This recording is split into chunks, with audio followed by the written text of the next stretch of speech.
এই মুহূর্তে আমি দাঁড়িয়ে আছি, মনে করবেন কোনো মরুভূমি অথবা মক্কা মদিনার যে ধুধু বালুচর সেখানে না।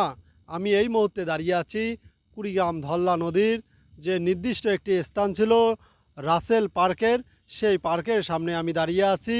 বিভিন্ন প্রশাসনিক জটিলতা এবং বিভিন্ন সমস্যার কারণে দীর্ঘদিন থেকে জনগণের কাছে জানতে পারলাম এই কাজটি আটকে আছে।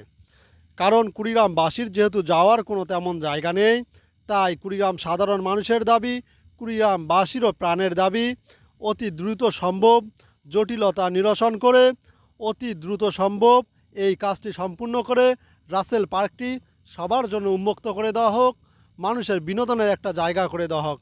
এই আশাবাদ ব্যক্ত রেখে আমি মোহাম্মদ বুলবুল নায়েক, নায়েক টিভির পক্ষ থেকে আজকের মতো এখানেই বিদায় নিচ্ছি। সবাই ভালো থাকেন, সুস্থ থাকেন, নায়েক টিভির সঙ্গেই থাকেন। আল্লাহ হাফেজ।